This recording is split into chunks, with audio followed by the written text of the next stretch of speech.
Listen, this morning routine has helped me in a huge way and it's revolutionized my life. And I think it can help you too. So I want to share it with you. Some of you might be wondering, why is a morning routine even that important?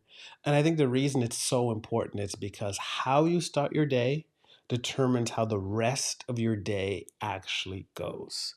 Because if you start your day feeling anxious, if you start your day feeling stressed, if you start your day picking up your phone and start scrolling, that is going to follow you through the rest of your day. You're going to feel anxious. You're going to feel stressed. You're going to feel overwhelmed if you start your day in that state. So I think it's so important to start your day from a place of peace, to start your day from a place of gratitude, because then that sets the tone of your day. Okay, so how did this specific routine change my day? Here's what I did.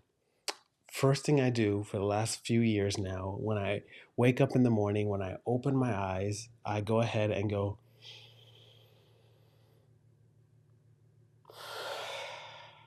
I take a deep breath and I feel that breath. Like I intentionally focus on that breath to feel my lungs filling up with air, to feel my stomach filling up with air, and to exhaling and feel that air coming out of my mouth.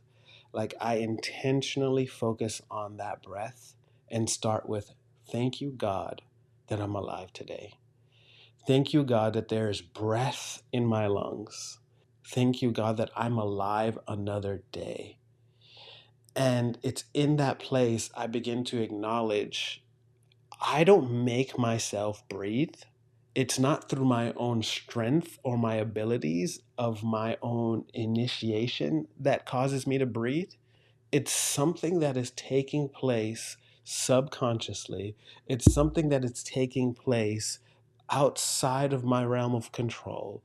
And it begins to bring my awareness to the dependency that God is the one that's putting breath in my lungs, that God is the one giving me the ability to breathe.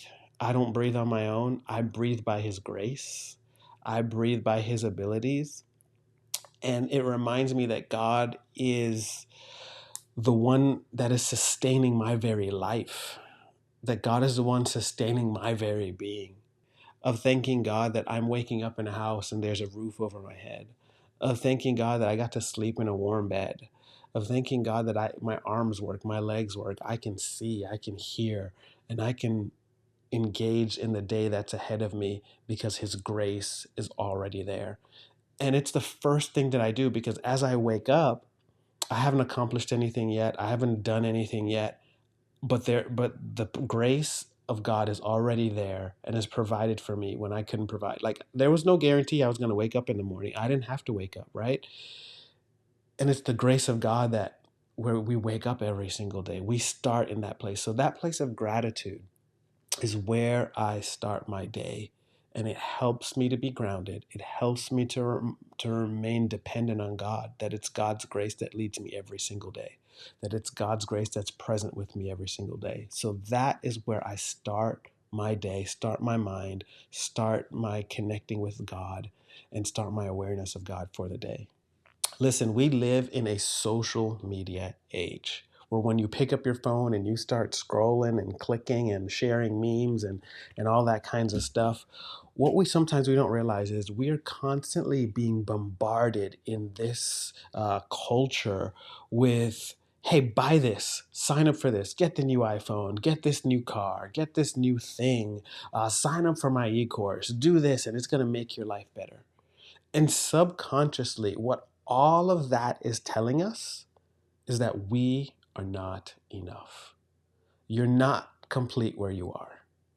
Your life is not okay where it is. You need this thing to make it better. And all of those ads and all of that voice and all of those things that are speaking to us are constantly telling us we are not enough right where we are.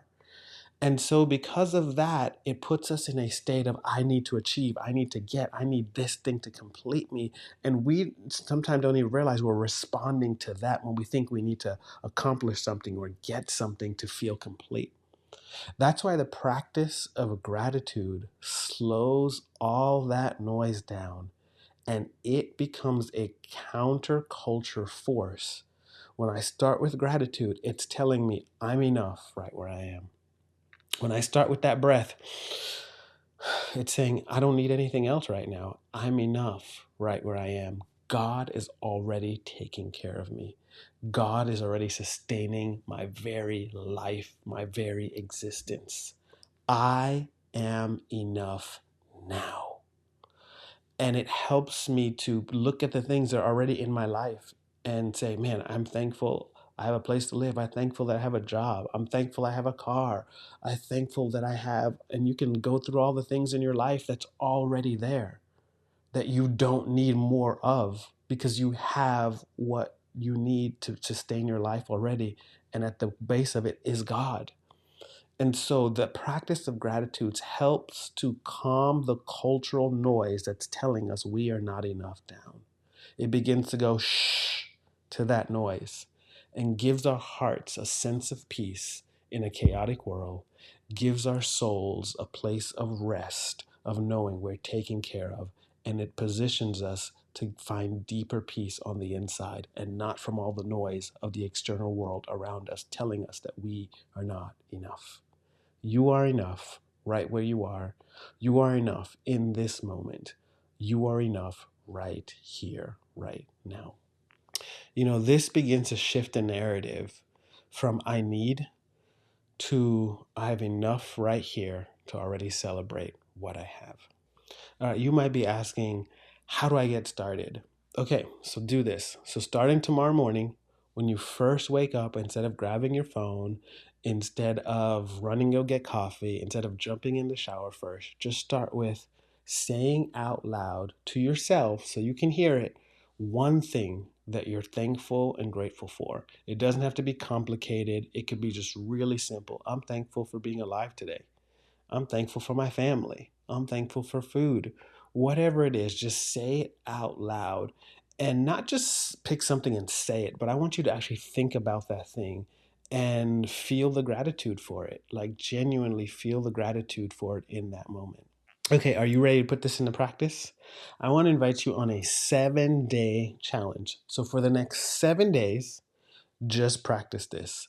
The first thing you do in the morning is say out loud one thing you're thankful for. Don't make it complicated. Don't overthink it. Just wake up in the morning, say that one thing that you're thankful for, and make it the first thing you do in the morning for the next 7 days. And then just pay attention to how it affects your day. Pay attention to how it affects your mood. Pay attention to how it impacts and affects you. Okay, so right now, as you're watching, I invite you in the comments down below, I want you to comment one thing in this very moment as you're watching this video that you are grateful for. Share it below so I can go ahead and see it and read it. I'll read all of the comments. And this is going to give you an opportunity to share something that you're grateful for, and then we can all look at it and see it. I think it's important in a culture that can be super negative that we have these positive spaces where we can share the things that we're grateful for, and we can actually share our hearts and connect to others in this space. So if this has been valuable to you, click like on this video, share this with someone else that you think it could be encouraging to. And if you're not subscribed, go ahead and subscribe to the channel so I can continually connect with you and share with you content that's inspiring and that encourages you. And remember, you're already starting your day with a whole lot to be grateful for, with a whole lot to celebrate. We just have to be intentional, to pay attention, to see it, and to engage with it. So thank you for watching. I'm grateful. I have a lot of gratitude. We'll see you